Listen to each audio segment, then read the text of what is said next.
추석 잘 보내셨냐고요? 그럼 답을 하시는데 잘 보냈습니다. 그렇죠? 즐거운 명절이 된 줄로 믿습니다. 지난주에는 영적인 언약궤를 점검하자라고 했습니다. 점검이라는 단어를 여러분 기억하실 겁니다. 내 신앙의 영적 상태가 어떤 모습인지를 정확하게 점검을 해야 바르게 신앙생활을 할 수가 있습니다. 그리고 오늘은 이 번제단에 대한 말씀을 드립니다. 지난주에는 성전 안에 성소에 가장 중요한 것이 지성소 안에 있는 언약궤라고 했습니다. 그리고 그 뒤를 이어서 번제단이 이 성소에 있어서 가장 또 중요한 역할을 감당하는 장소입니다. 그래서 오늘은 번제단을 중심으로 해서 오늘 말씀의 제목을 드리는 성도의 마음과 자세에 따라서 그 예배가 성공하기도 하고 그 예배가 실패하기도 하는 그런 모습입니다. 성경의 곳곳에 구약에 보면 이 예배에 드리는 자의 마음과 자세에 따라서 놀라운 일들이 일어났지요. 갈멜산에서 바알 선지자들과 대결한 엘리야 선지자를 보세요. 그들이 정말 하나님 앞에 정성을 다해서 제단을 쌓고 예배할 때 하나님이 불러 임하셔서 아멘. 역사를 이루어 나가신 줄로 믿습니다. 아멘. 또 우리가 잘 아는 대로 사무엘 선지자는 미스바에서 이스라엘 백성들을 다 모아놓고서는 거기서 온전한 번제로 에베네셀의 축복을 받아요. 하나님이 여기까지 우리를 도우셨다고 하면서 기념비적인 돌을 하나 세워놓잖아요. 얼마나 큰 축복이에요. 또 솔로몬의 이야기를 우리가 잘 알지요. 기브아에서 솔로몬이 1000번제를 드려요. 그 1000번제의 단을 쌓고 하나님의 응답을 하시는데 그가 구하지 않은 지혜와 구하지 않은 그 밖에 모든 축복을 누린 것은요, 예배를 제대로 한번 드리는 거예요. 옆에 분하고 오늘 예배를 제대로 한번 드려봅시다. 그래서 제가 성찬 때 청년들 내려고 한 이유가 여기 있어요. 아마 마음이 꽉 닫혔을 거예요. 내가 벨르다가 오늘 얘기했는데 지난주에도 말씀드렸잖아요. 예배 늦게 오면 이제 문 잠는다고 그랬어요. 10여 년 전에도 예배의 소중함을 우리는 점점 느슨하게 생각할 때가 있어요. 부성전에 있을 때는 본당 아시죠? 기억나시죠? 유리가 유리랑 늦게 오는 사람은 다 이렇게 보여요. 지금 여긴 보이지를 않아요. 이렇게 설교 강단을 보면 누가 늦게 온다. 어떤 데는 아주 계단을 근데 등은 보여. 여기 머리 정수리는 보이고 아무개 집사가 이제 오는구나. 그러면서 이제 오늘 하니까는 문을 잠궈버렸다 그랬어요.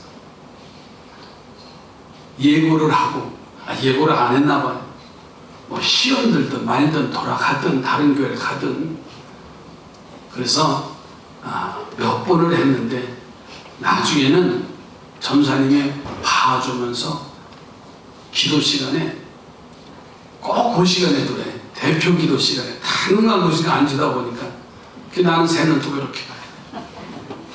그러면 전사님이 뒤에 가서 문을 열어주고 다 안 보는데 뭘 그냥 뭐 떳떳하게 들어오지 또 숨어가지고 그런 적도 있어요. 예배가 그만큼 중요하다는 거예요. 여러분 예배의 소중함을 꼭 기억하시기 바랍니다. 예. 하나님의 축복과 하나님의 응답은 어떤 재물의 종류나 장소에 따라서 응답하시는 게 아니에요. 그것을 드리는 성도들의 그 마음과 자세에 따라서 응답되기도 하고 응답이 되지도 않는다는 사실. 그만큼 우리가 예배가 소중하다는 것. 할렐루야. 여러분, 지금은 십자가의 시대로 구약의 번제단은 필요하진 않아요. 그러나 영적인 번제단은 지금도 중요합니다. 왜냐하면 우리의 영적 번제단은요, 어떤 것을 가리키느냐면 어떤 자세로 드리는 것에 따라서 그 성도들의 마음과 자세를 가져야 하는지를 오늘 본문에서 나와요. 자, 번제단에 대한 그림을 하나 좀 보여드릴게요. 이 성소 안에 성소 밖이죠. 밖에 이런 제단을 쌓습니다.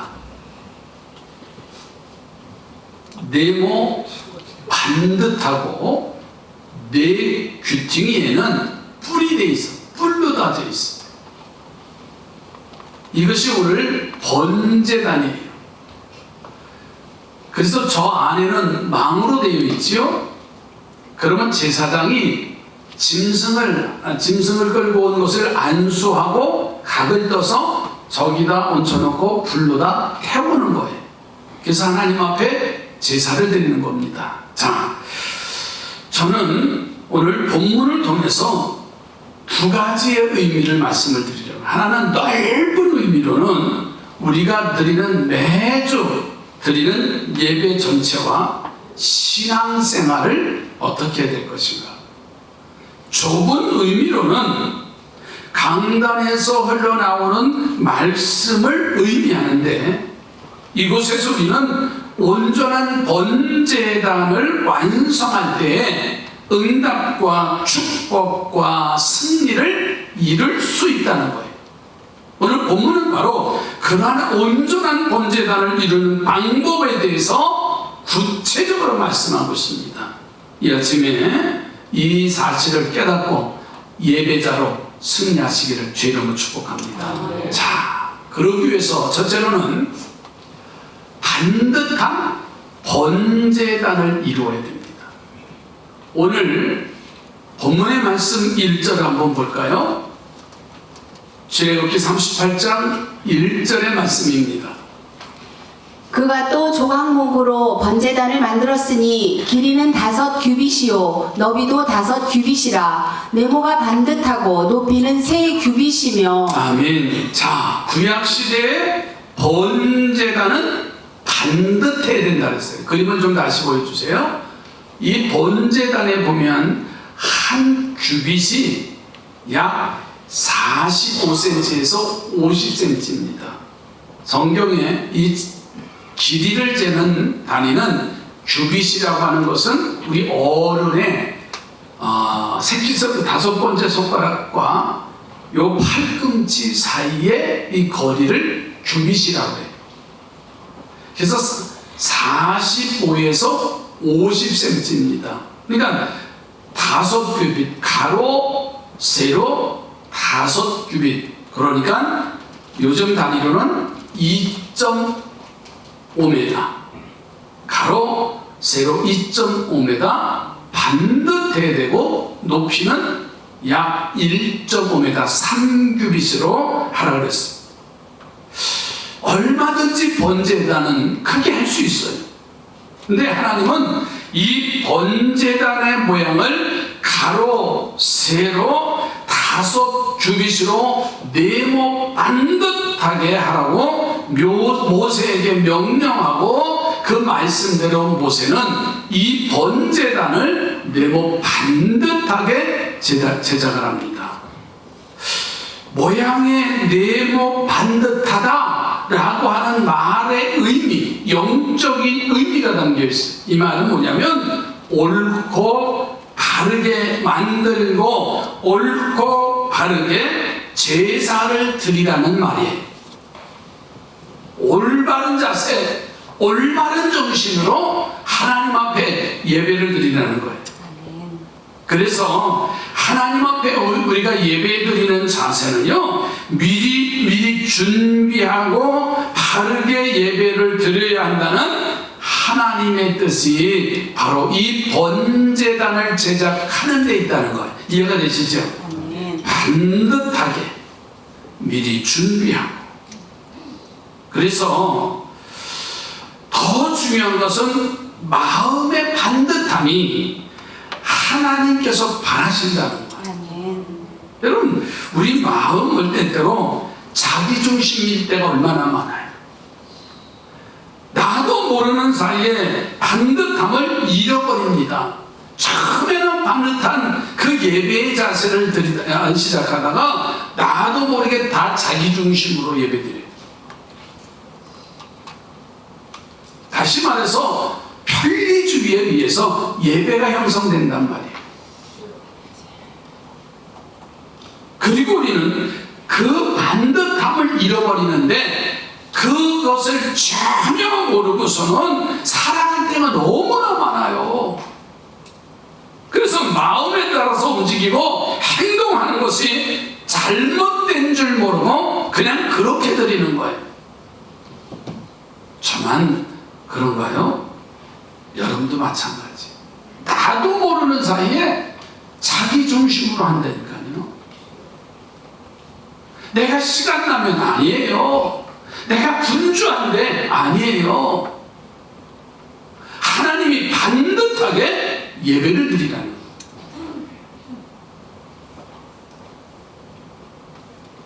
오늘 유명한 목사님의 책의 내용입니다. 이 목사님이 젊은 시절, 전도사 시절에 친구와 함께 아마 등산을 갔습니다. 그 유명한 산에는 유명한 사찰이 있어요. 참 좋은 곳에 자리 잡고 있어. 근데 이 젊은 용기에 그 뜨거운 열정에 가다가 절간을 지나가는데 궁금하니까 절간에 들어가 보니까 법당에 안에 이렇게 들어가 보니까 이렇게 쳐다보니까 풍금이 있더래. 풍금. 와, 요즘 불교도 다 찬양 찬불대죠. 하여튼 교회 다 따가지고 찬불과 복음성가 다 있어요. 이제 아주 불교 방송 들어보면요, 이게 기독교 방송인지 불교 방송인지 하나하나 목닥도 들리니까 다 그 정도잖아요. 근데 이 젊은 전사님이 이렇게 올겐이 있어가지고 보니까 주위에 너무 정막하고 조용하고 아무도 없어가지고 거기 들어가서 올겐을 쳤대. 풍금을 치면서 예수님 찬양, 예수님 찬양. 마귀는 물러간다, 마귀는 물러간다. 이야, 그냥 그 대웅전이 그 법당이 떠나가도록 하는데 숙소에 스님이 계신데 이상한 소리가 나고 그래서 이렇게 법당 안을 이렇게 치다 보니까 웬 젊은이들이 발광을 하는 거죠. 스님의 입장에서 보면 마귀는 물러갈지어다, 사단아 귀신아 막 그러면서 그냥 이 스님이 모른 척하고 다시 당신 숙소로 들어가요. 얼마나 통쾌해 이 전사님이. 아무도 없는 데서 풍금을 치면서 둘이서 그냥 부흥회를 하고 성령이 충만해서. 근데 한 20년이 지나서 자기 자신의 목회를 되돌아보면서 그때가 기억나더라는 거예요. 물론 잘못했나요? 잘했나요? 어느 날 내가 목회하는 예배당에 아무도 없는데 지나가는 스님이 여기 성전에 와서 목닥을 두드리면서 나무함을 타고 간생보살하면 여러분 어떻게 했어요? 나는 어떻게 했어요? 하여튼 별쇼를 다 했겠지. 어디서 와서. 여러분, 제가 타 종교에 대한 걸 비난하려고 하는 것도 아니고 그것을 인정하려고 하는 것도 아니에요. 오늘 우리 마음의 자세가 어떠해야 되느냐 하는 거예요. 여러분,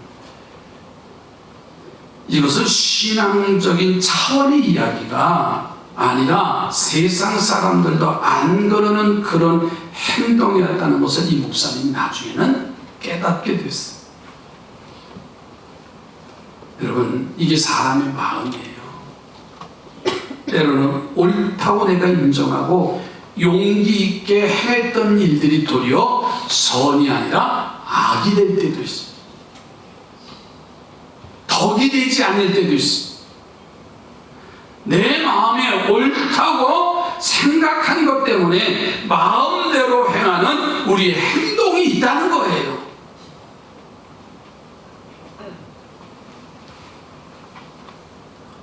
이런 옳지 않는 마음을 내려놓아야 좀 더 넓고 큰 선을 행하는 마음을 바로잡는 것이 바로 반듯한 번제단을 만드는 참된 영성이라는 사실을 우리는 기억해야 됩니다.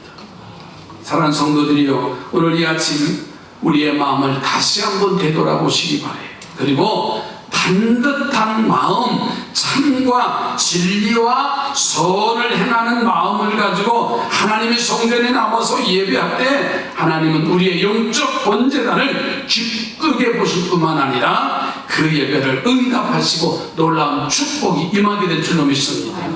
반듯한 번제 제단을 만들어서 하나님 앞에 참된 예배자로 영광을 올리는 성숙한 우리 삼산의 성도들로 세워져 가시기를 주의 이름으로 부탁을 드립니다. 옆에 분으로 반듯한 예배가 필요합니다. 반듯한 예배가 필요합니다. 두 번째로는 가치 있는 번제단을 만들어야만이 하나님이 응답을 하셔요. 오늘 본문의 출애굽기 38장 2절 말씀입니다.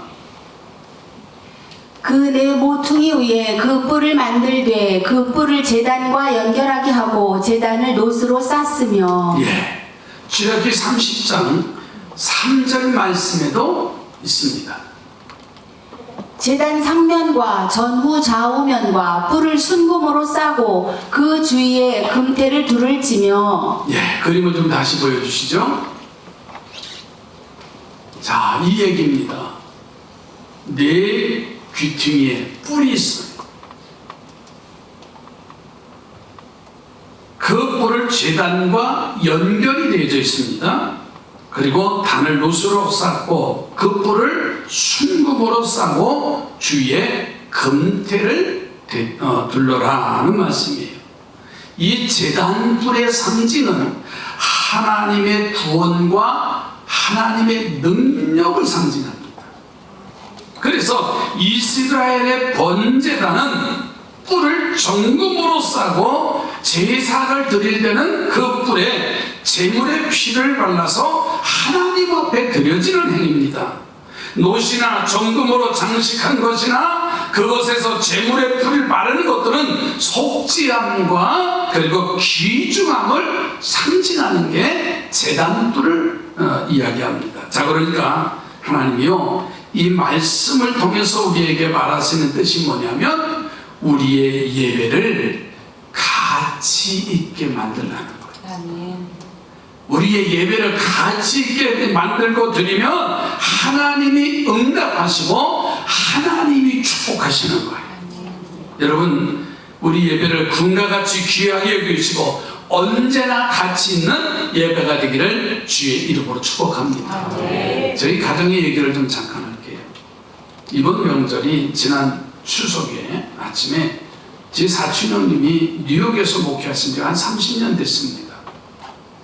그래서 다른 때는 이렇게 오지만 명절을 기해서 집회로 오셨다가 명절 기간이 잠깐 해서 어제 출국을 하셨는데 뭐처럼 가정 예배에 와서 예배를 인도했어요. 내가 다 준비를 했어도. 그래 얼마나 감사해요. 본인도 이제 70이 돼가지고 젊었을 때 명절 예배를 드렸다가 그러니까 너무나 감사해서 가정 예배를 드리는데 여러분 가정 예배 보통 몇 분 드리죠? 그냥 어떻게 하면 빨리, 그렇죠? 그런데요, 가정 예배가 1시간을 가족 부흥회야. 와, 근데 나는 얼마나 감사한지. 근데 문제는 이 믿음이 없는 사람들이 문제예요. 벌써 태국 태도를 보면 알아요. 자세를 보면 알아요. 그러니까 설교하는 분들은 그 사람이 들으면 빨리 끝나는데 그래도 한 말씀에 더 던져야 되니까 이게 끌리다 보니까 1시간을 간 거예요. 그러면 이게 가족이니까는 나갈 수도 없고 하여튼 예배를 은혜스럽게 드렸어요. 근데 그 오후에는 저희 아버님 3주기 추도 예배를 저희는 그냥 명절날, 추석날 오후에 드립니다. 그래서 온 김에 작은 아버지 추도 예배를 좀 인도해달라. 할렐루야 또 그러시더라고요. 작은 아버님 생전에 뵙지도 못하고 늘 이렇게 존경하셨던 아버님이라 작은 아버님이라는. 그런데 그날 아침에 누가 왔냐면요, 참 그분도 주책이지. 그 찬양, 국악 찬양 사역자 구수연 집사님이 왔어요. 혹시 알고 천국 같지요? 오래 활동하셨어. 내가 봐도 좀 그래. 근데 너무나 남의 집 명절 아침에 와서 찬양을 세고 오긴 하는 거야. 그리고 우리 아버님 추도식 때 또 찬양을 2번이나 하는 거예요. 그러니까는 이게 믿음의 생활을 제대로 안 하는 사람은 죽을 맛이지. 그것도 방에서 예배를 안 드리고 마당에다가 식탁 다 차려놓고 의자 해놓고 그냥 본인의 집회와 같이, 사변전의 집회와 같이 집회를 하는데 추도식 짧으면 되잖아. 밥은 안 차렸는데 1시간.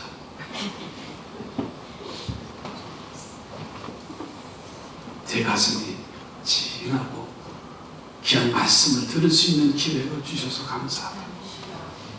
근데 그 예배가 제대로 되어지지 않은 분들은 참 힘든 거예요. 자세를 보면 알아요. 스마트폰만 보고 있는 거예요. 이게 우리의 현실이에요. 잘됐다 잘못됐다가 아니에요. 예배는 바르게, 그리고 그 예배를 가치 있게 드리는 거예요. 오늘 이 시간, 1시간의 짧은 예배도 가치 있는 예배가 되시기 바라요. 그러면 하나님이 기뻐하시는 거예요.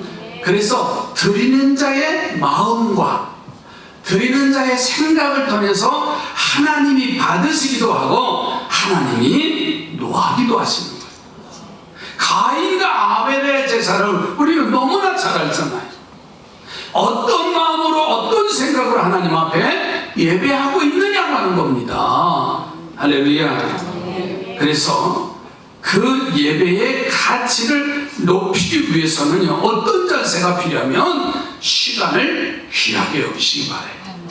예배의 시간 정말 미리 준비하고 마음에 준비를 하고 앞서서 와서 예배하는 거예요. 두 번째로는 단정한 의복 복장과 반듯한 자세로 예배하는 겁니다. 이 시대에 필요한 거예요.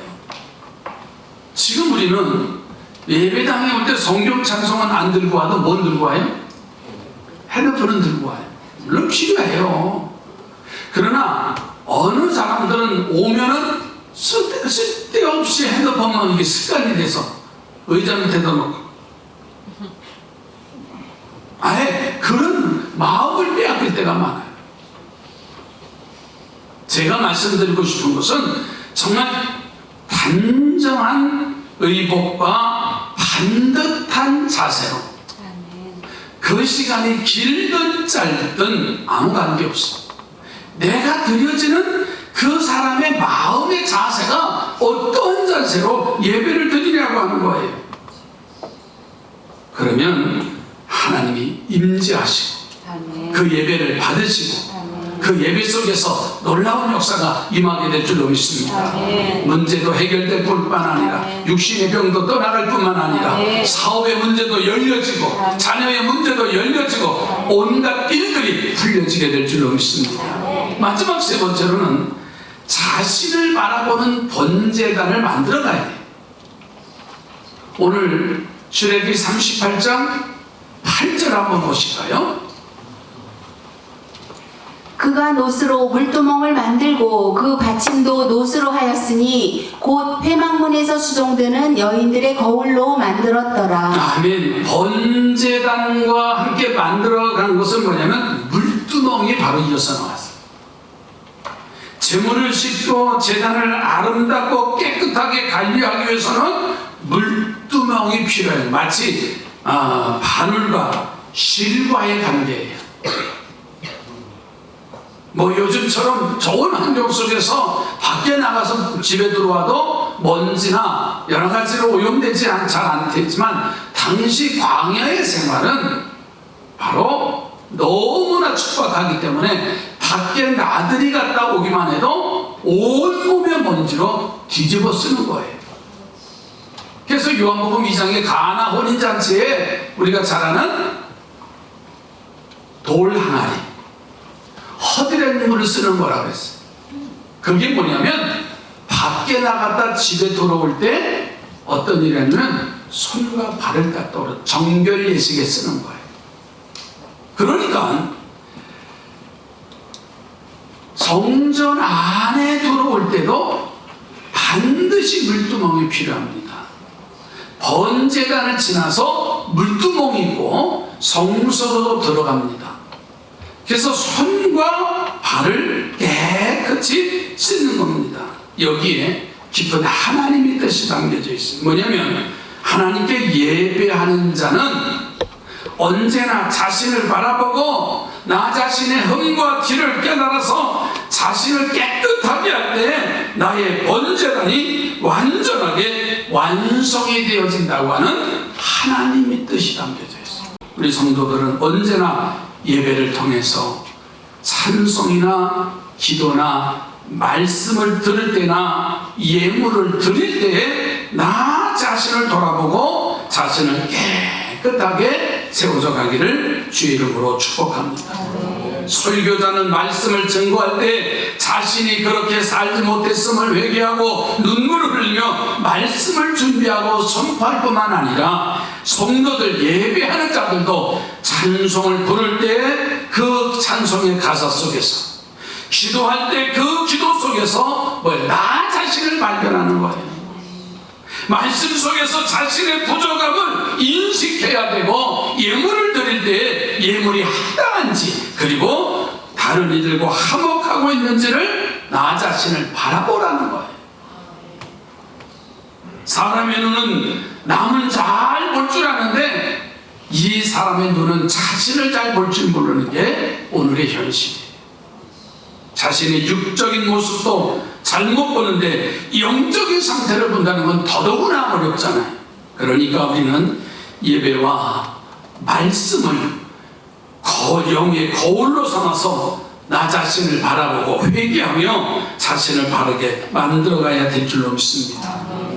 마태복음 5장 13절에 너희는 세상의 소금이니 소금이 그 맛을 잃으면 무엇으로 짜게 하리요?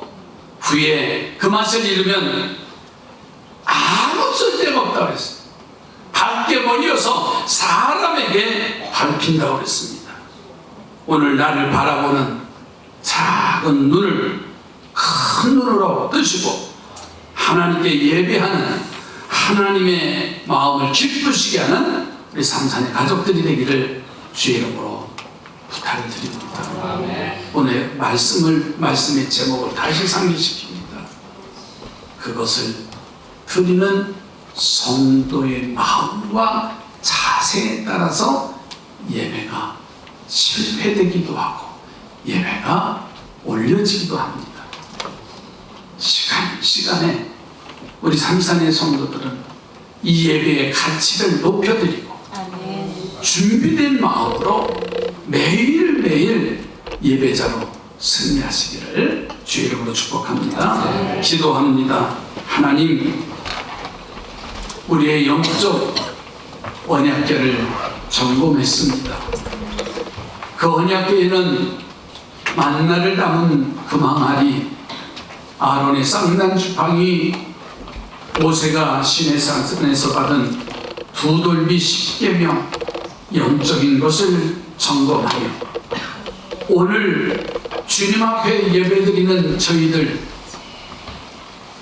하나님, 이 번제단과 12명의 영적인 의미를 가지고 예배를 드리되 최선을 다해서 반듯하게 하나님의 기쁨이 되도록 인도해 주시옵소서. 예수님의 이름으로 기도드립니다. 아멘.